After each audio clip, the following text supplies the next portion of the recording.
Am I the a-hole for not making my kids share their things with their half-siblings and forcing my ex to move? I, 45 male, have 2 kids with my ex-wife Mel, 40 female, Emmy, 14 female, and Travis, 11 male. We divorced several years ago after a pretty nasty split. I'm not a high-income guy, but I have a family trust from my grandfather that provides a very comfortable lifestyle.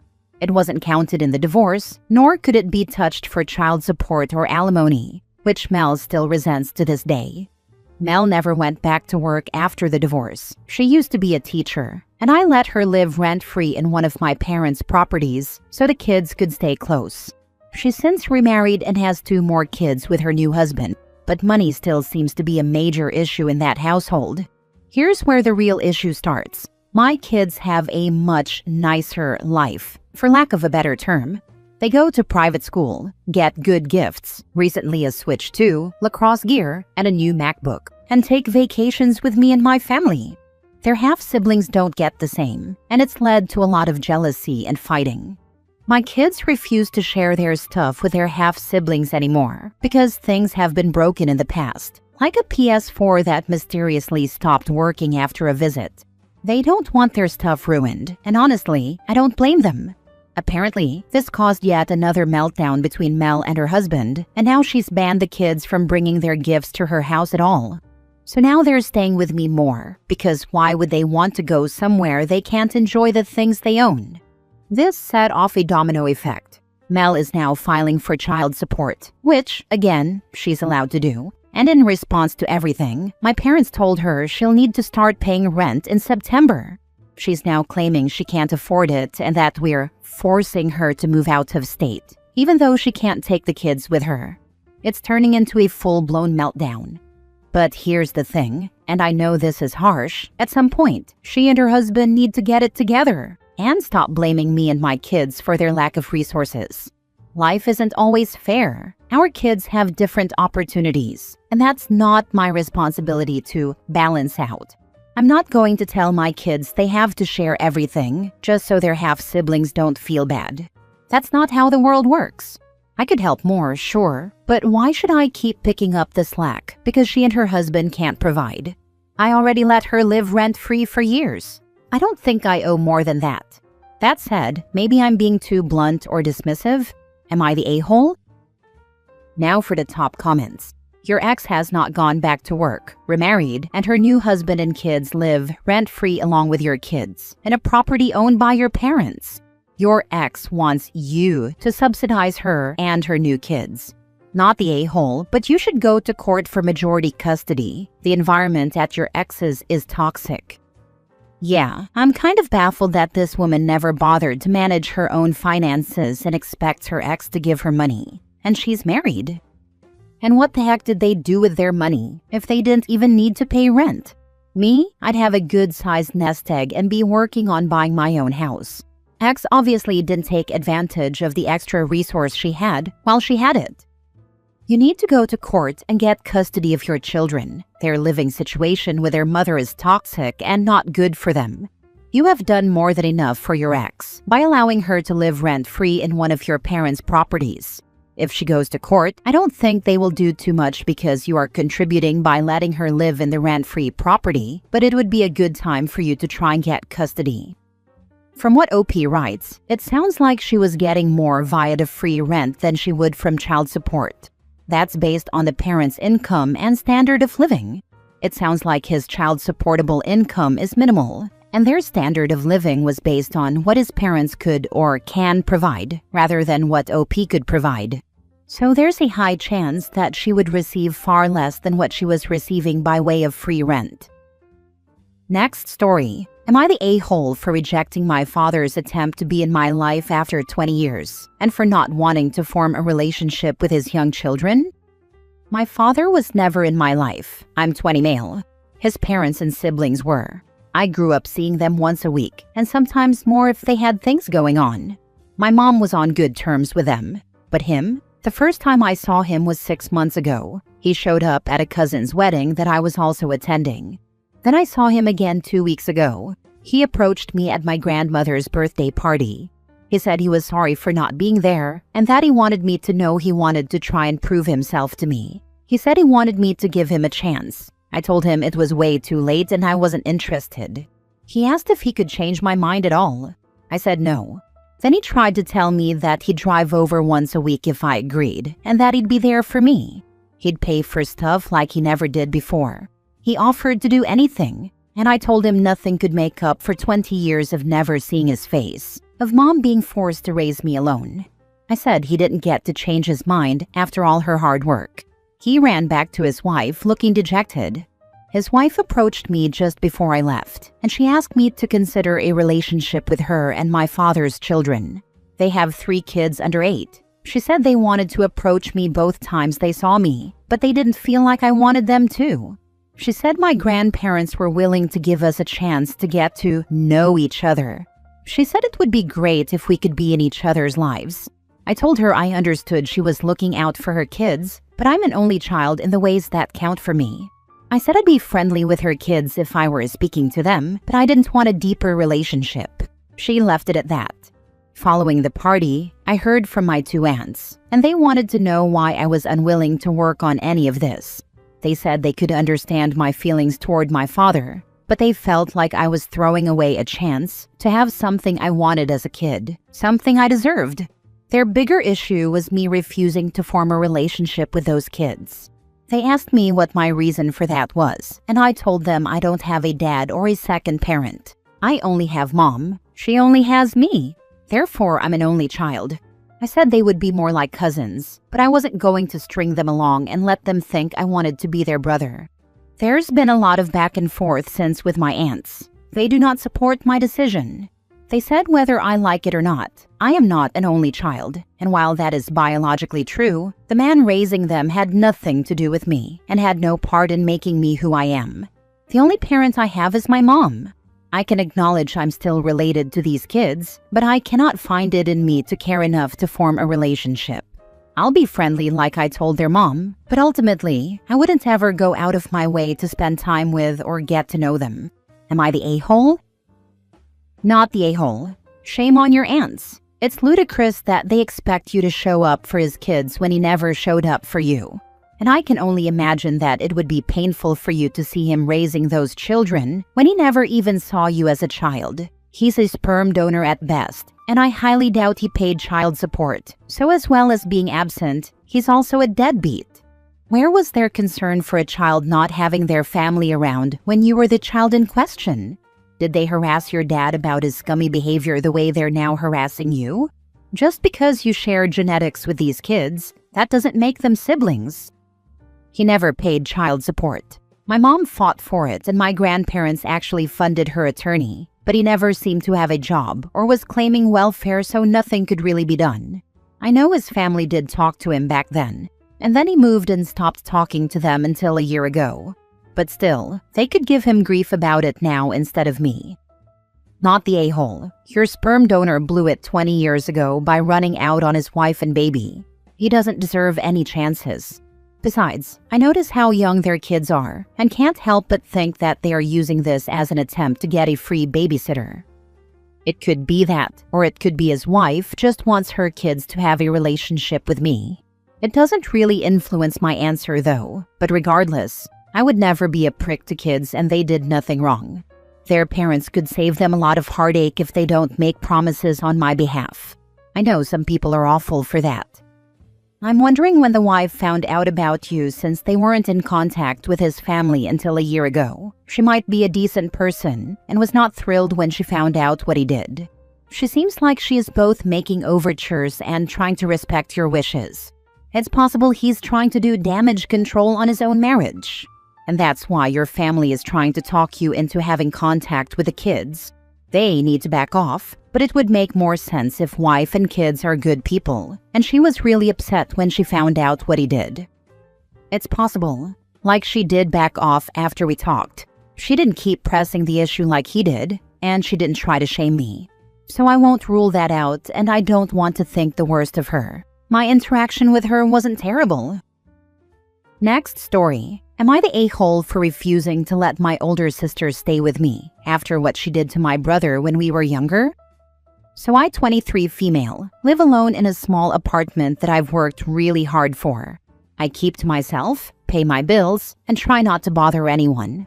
My older sister, 28 female, recently asked to stay with me for a few weeks because she's going through a breakup and doesn't want to be alone.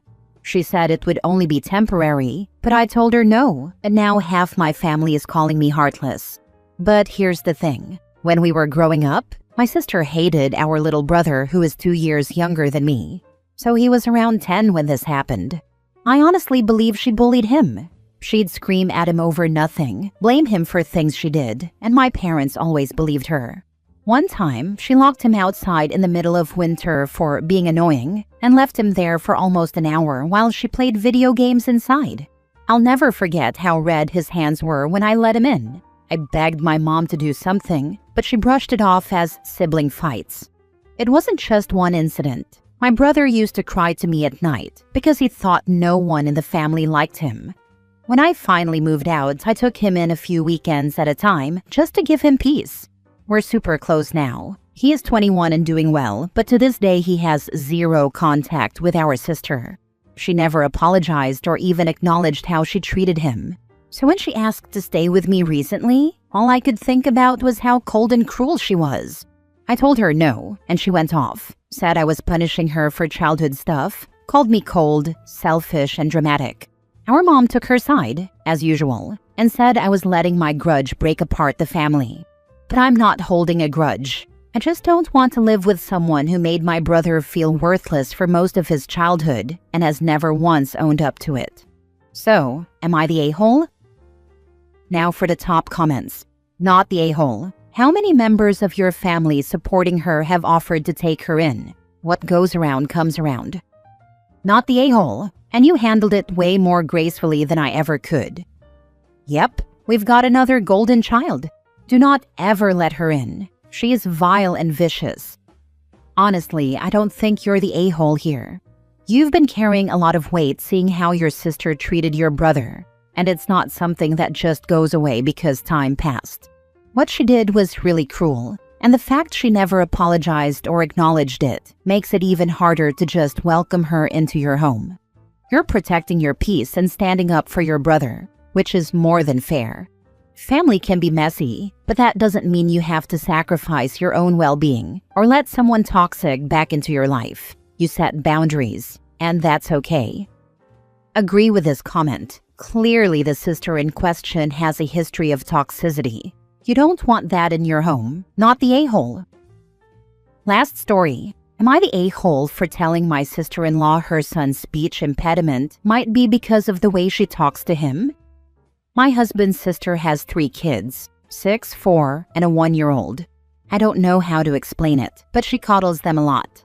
Like, she still spoon-feeds the 2 younger kids, and sometimes spoon-feeds the older one if he doesn't want to eat. It's really weird for me, especially because my parenting style has always been encouraging independence. My own child is too, and she eats by herself because I've never spoon-fed her before. I just added that as an example of how her parenting is. She also baby talks, really badly. For example, 6-year-olds, I gonna go store. Mama gonna go store and get you more, okay? This yucky, this big people food, you not like it.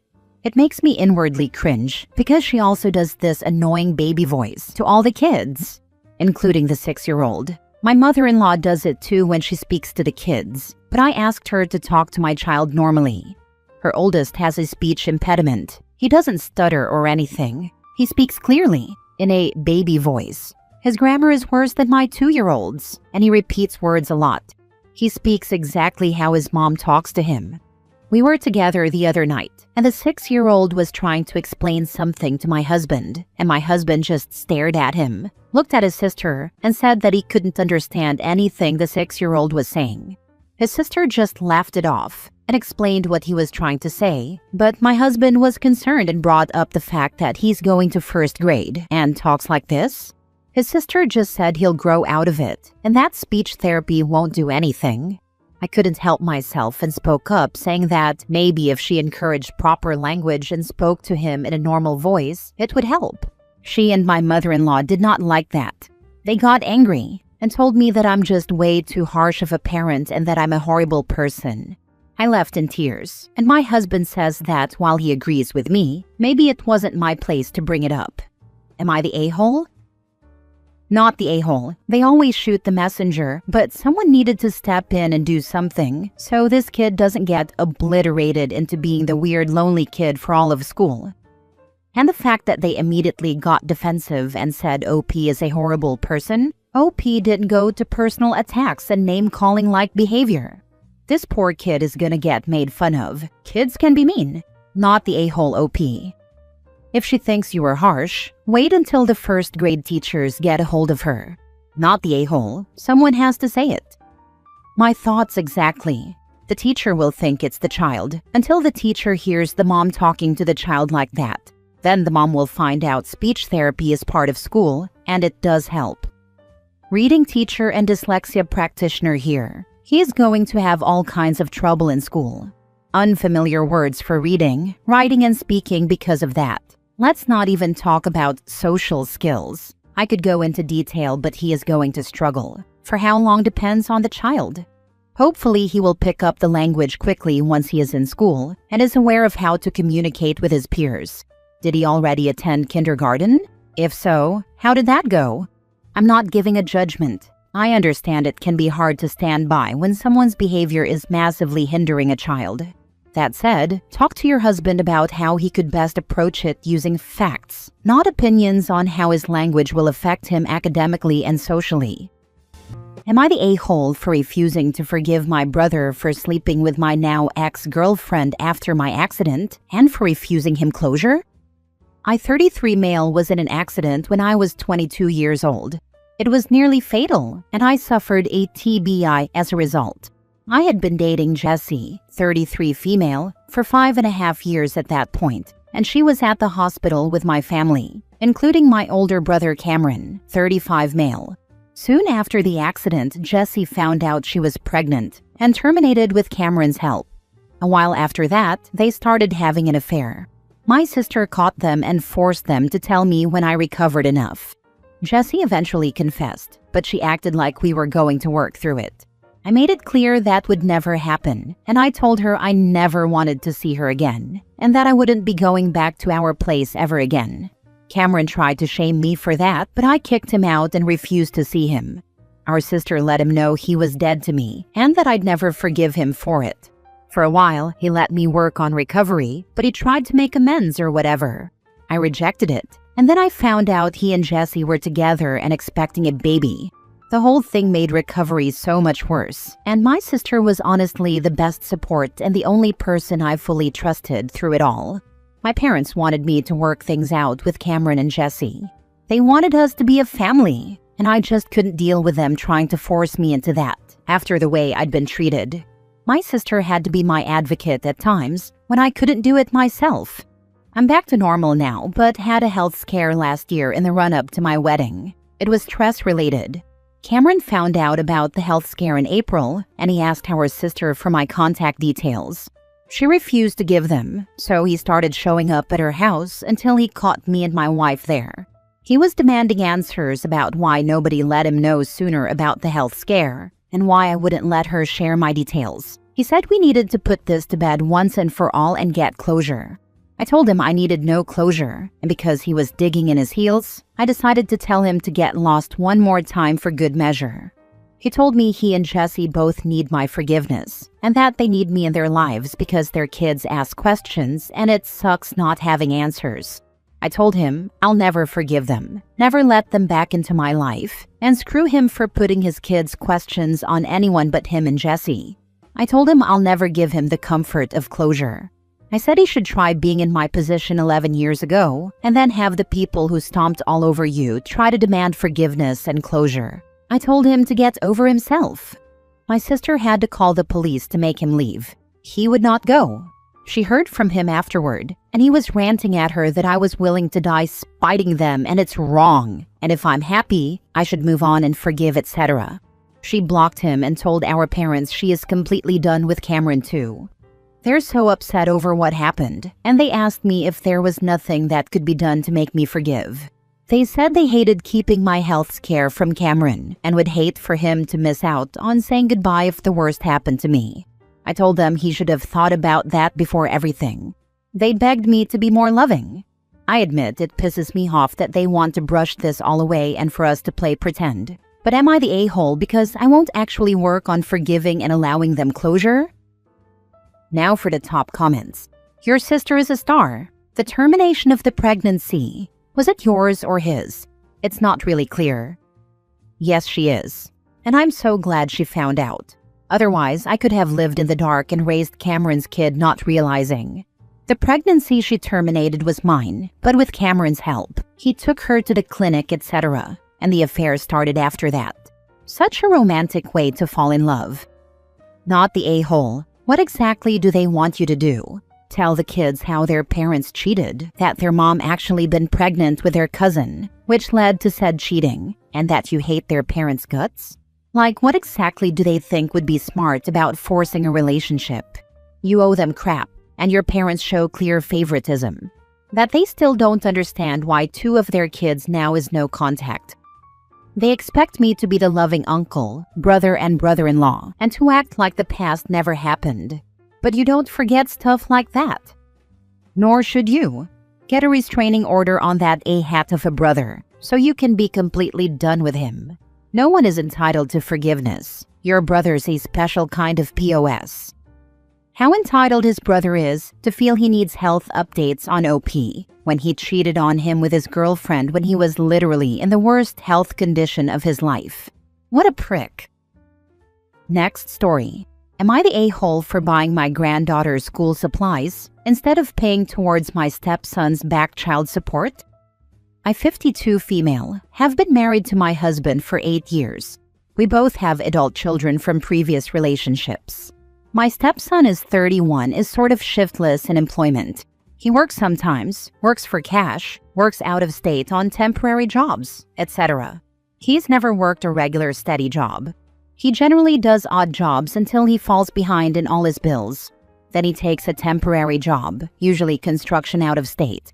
He'll hire on with a crew remodeling Walmarts or doing a plant turnaround. Don't ask, because I have no idea what that means. And make like $2,500 a week, but the job only lasts 4 to 6 weeks. He gets caught up on bills and goes back to doing odd jobs until he falls behind again. He has an 11-year-old that he sees sometimes, depending on his work schedule. He's $2,000 behind in child support and paying enough every month to keep it from getting turned over to enforcement. Our granddaughter called me and asked me to buy her school stuff. I took her shopping and got her clothes, shoes, school jacket, PE uniform, and supplies. My stepson was cleaning the pool, we pay him, when we got home and helped us unload the stuff from my car. After her mom picked her up, he approached me and asked how much I spent. I didn't keep track, so I didn't know right off. He was annoyed and said it had to be close to $1,000, which is half of what he owes in back child support. My stepson thinks I'm an a-hole because I didn't pay the money towards his back child support and let her mom take her shopping, because that's what child support is for. My husband has no opinion about it. I think his child support is his responsibility, and if I want to buy my granddaughter nicer things than her parents can afford, that's got nothing to do with him owing her basic support. Her mom appreciates that I buy things she can't afford to provide. She's used to the way he pays support, knows she can't count on it for monthly expenses, but also knows she'll eventually get it and uses it for big, once-in-a-while expenses, like new tires for her car. Info. Just want to make sure I'm reading this right. The grandchild you're talking about is the stepson's child, and he's mad that you bought his child school supplies and clothes? If that's right, he's completely freaking ridiculous, and you are not the a-hole in any kind of way. Also, I think it's great you have accepted her as your grandchild and treat her like your own granddaughter. Yes, we are talking about my stepson's child. He thinks I should have paid the money towards his back child support, and that her mother could have taken her to get school supplies with the money. They didn't really see her at all until I started getting her. I literally just knocked on her door, introduced myself, explained that I had married stepson's dad, and that I was interested in establishing a relationship with stepson's daughter. She was almost 4 then. Of course, her mom was cautious at first, but it didn't take long for her to feel comfortable with me.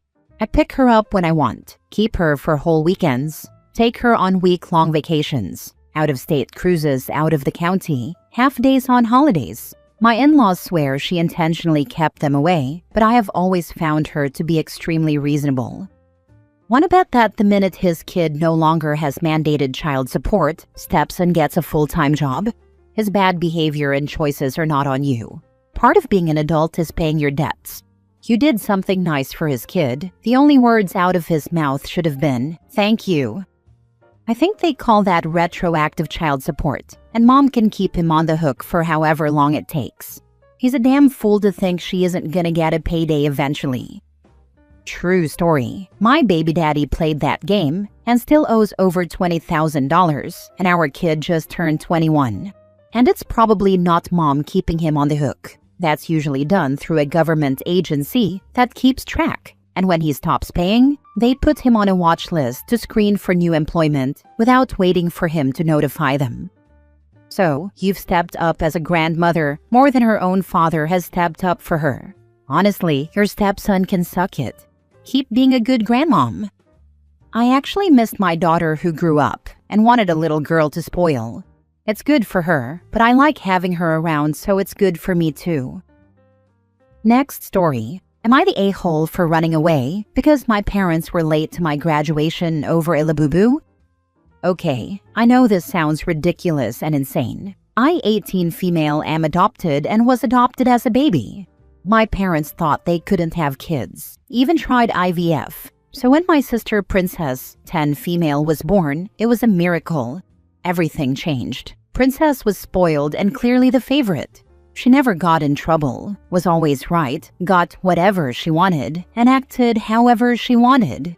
My parents did treat me badly though, but if I got 1 toy, Princess got 5. It sucked. I was jealous, and I got in trouble for it. Princess got worse around age 6 when she realized how much she could get away with. She broke my things, hurt others, stole, and hated when anyone else had attention. I became a target. Luckily, I had friends, school, and relatives for support, so it wasn't the worst. I did great in school and joined clubs and sports just to stay out of the house. During the summer, I worked or interned just to avoid her. Now I have a car and a boyfriend since sophomore year. I stay with him a lot and his family loves me, so I'm barely home, maybe 24 hours at most weekly. My parents didn't care, and this was my normal, so I stopped caring too. Anyway, graduation was last month, one of the few things I asked my parents to come to. I was excited, they seemed excited, and some relatives came too. But Princess had to ruin it. See, her current obsession is these doll plush keychains called labubus. She collects them, and on that specific day, she found this super rare one for sale in our city. Now, instead of contacting the seller and buying it the next day, my parents went to get it. And not only that, they spent $350. My graduation gift was $150 for comparison. Then they showed up, so late hour caps were already being tossed. I was hurt. After graduation, I ignored them and went home with my boyfriend. I've basically moved in with him at this point, since any time I went back home, it was to get my things to go back. My parents called, texted, apologized, even came over and begged me to forgive them. The worst part of it all, they think it's about the money and sent me another $100. But I refused to talk to them. Now it's serious, as they're threatening to report me as missing and a runaway and contact my future college if I don't go back home. I feel justified in my actions and don't think it's that serious. But am I the a-hole? Now for the top comments. Not the a-hole. You are a high school graduate and a legal adult. You didn't run away, you simply moved out. Tell your parents to have fun reporting you. The only thing they might have a case on is the car. Who is the legal title holder? Same thing happened to me. My folks missed my grad brunch for my sister's cheer thing. I didn't even get mad, just stopped showing up. Keep your boundaries solid. You're not being dramatic, you're just done being the afterthought. Respect. Real talk, bro, that hits hard. When you stop showing up, they finally feel what you've been dealing with the whole time. It's not even about being petty. It's just knowing your worth and moving different. Mad respect for choosing peace over chasing validation. Not the a-hole. You're 18. You're no longer a minor. Even if they tell the police your exact location, the most the police will do is ask if you left willingly. Thank you so much. I hope so since it's a small town. I don't want to somehow be forced to go back home. I would call your future college and explain that you are estranged from your parents. Tell them your parents are threatening to call the college and make a scene. Update all your contact info. Ask that a note be put on your profile that you do not authorize them to make any changes or obtain any information. I have a friend who is the assistant to a college dean, and she has told us some sad stories. Get in front of this one. Last story. Am I the a-hole for deciding to stay with my dad because I don't want to spend time with my stepbrother? My parents are divorced, and they shared custody of me until 2 years ago. There was a fight over custody, and the judge decided that I, 16 male, could choose which house to stay in at any point if I wanted to, which meant neither of my parents won, and the decision was put in my hands. Until now, I had chosen to keep splitting the time between both houses, but a few weeks ago, I decided I wanted to live with my dad. So I told my mom I wasn't coming back to her house. She wasn't happy about it, obviously, and she hates my reason for making this decision. The TLDR version is, my mom's remarried and has 3 stepkids, my 2 stepsisters and my stepbrother. My stepbrother is neurodivergent, and he's super exhausting to be around. Because I'm the only other boy in the house, he fixated on me because of it. He's super misogynistic and says stuff that really hurts his sisters. I get so tired of him following me around and copying me and the things I do. There is no such thing as personal space with him. He's always in my room or in my face, and there are times I've come back from Dad's house and he slept in my room instead of his own. He's tried to make me eat like he does too, and he destroyed a bunch of snacks that were mine, that I even bought, because he didn't like them, and he wants us to like the same stuff. My mom can't talk to him because he doesn't listen to her at all. 1, because she's not his mom, and 2, because she's a woman. My stepbrother's dad coddles him to the extreme and always brings up how he has additional needs and challenges other kids have. We fight about his son a lot because he thinks I should love his kids and make sure I take extra care when being around his son. My breaking point was my stepbrother moving all his stuff into my room and deciding we'll share. He's 10 and already so in my face, and even still with that age gap, it's a no. And he's not even my brother, he's my stepbrother. And things are already weird enough. But his dad and my mom let him move his stuff and let him declare we'd share a room now. It was getting harder not to lash out at him, never physically. And I don't care about him in a way that I'd want to be the sibling who teaches him. I don't even consider him my actual sibling at all. If my mom's marriage was over tomorrow, I'd have nothing more to do with him. So yeah, I decided to move in with Dad. I told my mom exactly why, and she hated my reason. She said it's so unkind and will make my step-siblings feel so abandoned. She said my stepbrother won't fully understand, and my step-sisters will lose the brother who isn't an a-hole to them. I told her none of them were my problem, and I won't make myself unhappy to help them. My mom asked how I could leave her so easily, and I said because her house is my worst nightmare. And I said it was going to all go from bad to worse if I finally lost it with that kid. My mom's still trying to change my mind, and she even tried to force my dad to invite my step-siblings over so we could all hang out. I don't want that, not even the girls. I just want to be left alone and to not deal with the BS my mom dragged me into. Am I the a-hole? Poor freaking daughters. Not only is your mom an a-hole, but Lord, your stepdad. He's in a few years gonna wonder where the heck his daughters went off to, because they gonna be out the door the second they turn 18, and your stepbrother either never gonna move out or be in jail with that mindset. Not the a-hole at all. I would have run the first chance I got to. I can see him ending up in prison long term. He says really disgusting things about girls and his sisters. There have been incidents in school with him and girls too. I hope you the best, and your mom's first priority should have been your mental well-being because you are her child. But instead, she wants you to be with her just as miserable. WTF. You deserve better than this. Yep, my mom stopped putting me first. when she married the guy whose son was over the top clingy with me. And she never tried to make it better. She just expected me to tolerate it. Not the a-hole. You are a child and are not responsible for your stepbrother. You need to take care of yourself, and you're doing the right thing by taking yourself out of a toxic situation. I'm glad I had the option to do that. Without my dad, I'd be in a really uncomfortable place for another 2 years. Update. Am I the a-hole for finding someone else when wife opened our relationship? Original post. I, 29 male, and my wife, 30 female, have been together for 7 years and married for 4. Last year, she came up with the idea of open relationship to try out new things. I said it's not something comfortable for me and would like to stay monogamous. It felt weird because it came out of nowhere. We were doing good and planning to build a family together. After my reply, she insisted a lot. So, in the end, I decided to give it a try. Here are the boundaries she set. You should always prioritize the spouse instead of the other partner. Always use protection. Do not bring the partner to the shared house. Do not form overly emotional connections. I told her I am not sure if I can do some of these things. I am an emotional person, though I love the physical part too. She said it's okay, I will be able to do it. And it's hard for men to form emotional relationships in such cases anyways. She found a partner quickly and easily. My wife was my first relationship partner, so I was not confident in myself. I did not have great chances when I was in my 20s. Eventually, after clearing out most of my work, I decided to try finding a partner in my spare time. Surprisingly, I was flocked with interest from younger or around my age women. I knew maturing and aging did a great job for me, but not to this extent. I started talking to multiple people, but decided to go ahead with only one of them. When I shared this information with my wife, she seemed surprised but congratulated me.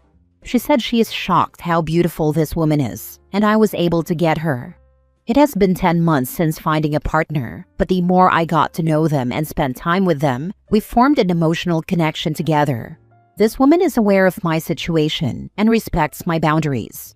I realized I lost emotional and physical connection with my wife over time. I know one of the boundaries were about emotional connections and prioritizing the spouse, but I told her I was not sure if I could comply with some of these. I had a difficult talk with my wife last week about my situation.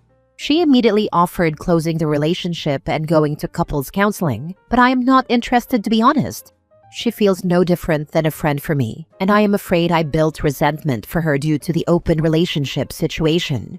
I told her it would just extend the misery for me and I would like to have a divorce. She flipped and cried, saying I am throwing everything away just for a fling. Am I the a-hole here? Now for the top comments before reading the update. Not the a-hole. A story as old as time. Spouse A wants to open relationship. Spouse B is hesitant, but ultimately agrees. Spouse A ends up surprised and upset that spouse B found someone, or many someones, to be with. Spouse A regrets decision. She dug her own grave here. It's even worse in a way. Spouse A also clearly thought spouse B would not stand much chance with anyone else, much less anyone seemingly very attractive, effectively getting a hall pass without having to grant the same, and without calling it that. Well, that backfired. That's what I took from it too. The wife was both surprised that OP found someone, and then surprised again at how beautiful the woman was. I don't think his wife ever expected OP to do anything with the open part of their relationship, and she definitely didn't seem to have considered how she would feel about it if he did have a partner, even if the boundaries on the arrangement hadn't slipped. OP, not the a-hole. You didn't throw everything away for a fling. That sounds like projection on your wife's behalf, who seemed to have someone lined up very quickly. Even if you didn't realize, your feelings for your wife started fading the minute she asked to open the relationship. Now you found someone better and who you have stronger feelings for. When you get divorced, make sure you let her know this happened because of her insistence to open your marriage. Hope the other guy was worth it. Betcha he wasn't. She wouldn't be screaming and crying over the divorce if he were. This could have been written by a mate of ours, though it then hit divorce and he remarried to the new partner. Shocker. Happened to a friend of mine. An ex-wife got upset after her short fling ended with a guy, but his kept going and asked for a divorce over it. Yet my friend is still with a new girl, married and a kid. Now for the update. It will be short update. I gave her the divorce papers my lawyer drafted this week, and it did not go well. She refused separating amicably and said she'll make the process as painful as possible for me. She left the house after taking her important belongings, and I have no idea where she is. My lawyer told me it would take about 8 to 9 months at best for that kind of case to be concluded. He also told me there would be no problem of seeing each other after, as divorce process started. However, we decided to limit the physical contact with the other woman for now, and she agreed it would be best for a smoother divorce process. House is my premarital asset, and only shared or marital assets we have are joint saving and investment accounts. We also have our own account and investment accounts, which is subjected to assets sharing. I will be busy handling divorce and conflicts for the rest of the year. What a headache, especially when we could separate amicably by dividing the assets. That is all the update. A busy year awaits me, but I am sure I will be fine. As for my relationship with the other woman, there is no guarantee it'll continue, but you do not know if you do not try. Last year, she came up with the idea of open relationship to try out new things. Well, that's as far as I need to read. I know what's happening next. She found a partner quickly and easily, equals she already had a dude she was cheating with. And she was shocked that OP found someone. Bet she wasn't expecting that. I'm always a little surprised by this reaction. I can't believe that my spouse, who I found worthwhile to marry and supposedly love, was able to find someone else who could be interested in them. Seriously, I just assume people are attracted to my husband because why wouldn't they be? He's handsome, smart, funny, and charming. I know I'm lucky to have him. Why wouldn't someone else want a man as awesome as him? I don't understand these people who open their relationship and then are all shocked Pikachu face when their spouse gets a partner. Like, you married them. Surely they, at the very least, should think their spouse attractive, right? Right? 99% of the time when a partner drops opening the relationship out of nowhere, it's for one of two reasons. They already have their eye on someone else and want permission to sleep with them. They've started cheating and need a way to cover it up. In either case, the relationship is usually doomed as soon as the words come out of their mouth. I think there's also a third reason. They're getting ready to leave the relationship anyway and want to scope out their options before blowing up their current relationship. This is sometimes the case, but uncommon enough. I'd put it in the 1% set of reasons. Most of the time, if someone is already that done with a relationship, they won't go through the trouble and potential drama of opening the relationship. They'll already be looking at other options and maybe cheat to try them out, then simply bail once they find one. Next story. Am I the a-hole for not chipping in for a Gucci bag or a €3,000 birthday dinner I didn't plan? I, 29 female, and my husband, 35 male, are part of a close group of friends. We're all in our late 20s to mid-30s. Most of us are married or in serious relationships, and we usually celebrate birthdays together. The usual setup has always been that the birthday person hosts and pays for everyone. But about a year ago, this weird new tradition started. For each birthday, someone opens a WhatsApp group and says, "Let's all chip in for this really expensive gift." We're talking about things like Hermes flip-flops, Formula One tickets, Gucci bags. It's all very public and a bit uncomfortable to say no. My husband and I have always gone along with it, even though it's felt a bit much at times. For example, we paid around €300 towards a €1,500 Formula One ticket for my husband's best friend. Let's call him Tom. At the time it felt okay, but now things are different. We're already parents to one child, we're trying for a second, and we just opened a new business, which we fully funded from our own savings. Everyone in the group knows this, including Tom. We're doing fine financially, but we're definitely being more careful. These expensive group gifts are not something we feel comfortable doing anymore. A few weeks ago, it was my husband's birthday. One of the friends asked if I was going to open a WhatsApp group for a gift. I said no, my husband didn't want anything. We hosted everyone for a pool party, paid for everything ourselves, and we're happy to do it. For the record, Tom gave my husband a nice bottle of tequila worth around 100 euros. We appreciated it. I'm not complaining at all. I've never judged or compared gifts, and I've been genuinely grateful for every single one, no matter the price. 2 weeks later, it was Tom's girlfriend's birthday. He opened a group chat and said she would like a Gucci bag. I told my husband I didn't want to participate in this one. He agreed. We didn't reply in the group, but we bought her a 120 euro massage voucher as a gift. Her birthday was held at a really fancy and expensive beach restaurant. We went, enjoyed the event, had fun, and made sure the birthday girl had a blast. A few days later, Tom wrote in the group that the bill was 3,000 euros and said that if anyone would like to contribute, they could. I told my husband I didn't want to chip in. We didn't choose the place, we gave her a gift. And again, we're being more mindful about money right now. He obviously agreed. Then Tom messaged my husband privately and said he expected us to help with the dinner bill since we didn't join the group gift. He said our 100 euro gift wasn't enough, brought up the fact that we had always participated before, including for his Formula 1 ticket, and said we were being jerks for not pitching in at all this time. I honestly don't understand it. I've never once complained about the gifts we got. I've always been thankful, but suddenly we're being labeled as the rude ones, just because we made a different choice this time based on our current situation. Now for the top comments before reading the updates. Not the a-hole. You can tell him that you are opting out of the tradition, and since you already had a birthday and didn't ask anyone to pay, that's the proof.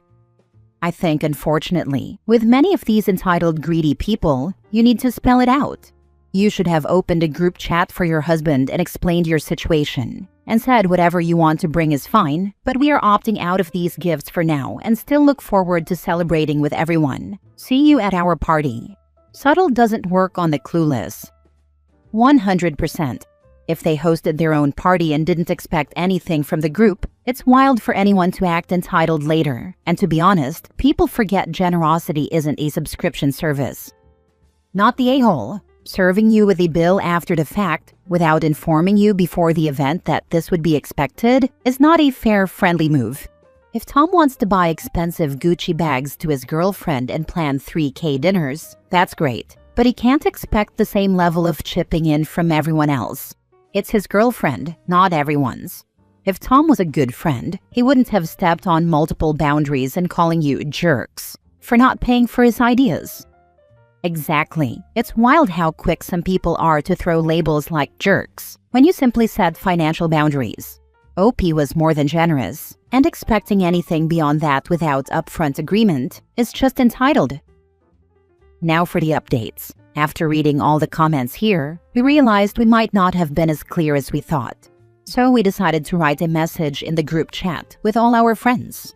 Hi guys. First of all, we love you all. Just wanted to say we're no longer participating in the group gift tradition. With our growing family and the new business, we're trying to be more mindful with money. We'll always celebrate you in our own way. Thanks for understanding. Everyone in the group were super supportive and said they understood completely. Everyone decided to just stop this tradition and go back to just celebrating each other's special day. Then, privately, one couple reached out to us and said they're currently going through IVF, which is super expensive, and have also felt uncomfortable with the pressure but didn't know how to say it. They were relieved we spoke up. Tom, on the other hand, texted my husband saying the message felt passive-aggressive and like we were throwing shade. His girlfriend messaged me saying we should have just said privately that we don't have the money and that now we've ruined the tradition for everyone. She doesn't know about the other couple. I told her, well, my birthday's coming up and I want a trip to Thailand for my whole family. No answer, obviously. It stirred things up a bit, but it also helped more people feel comfortable, so I think it was worth it. Second update, and it's a hilarious one. We've been trying to figure out who keeps logging into our TV streaming service. We live in Europe and the streaming service is to watch TV from our home country.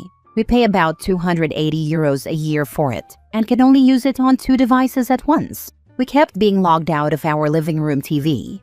Turns out Tom was using it since my husband logged in at his house a year ago. Guess we're even LOL.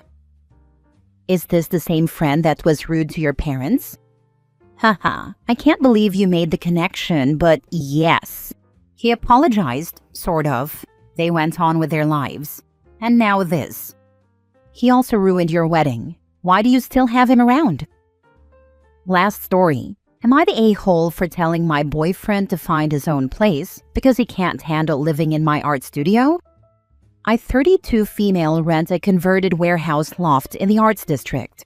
When my previous roommate moved out 2 years ago, I took over the full lease because I'd always dreamed of having a proper studio space. The rent is steep, but I make it work through my art sales and the pottery classes I teach twice a week. My boyfriend, 29 male, moved in 8 months ago. He was spending a fortune on his downtown apartment, so when I offered to let him stay here for half what he was paying, he jumped at it. That's when the problem started. He immediately began complaining about everything. The kiln in the corner that I fire once a week, he says the smell is toxic, even though I have proper ventilation.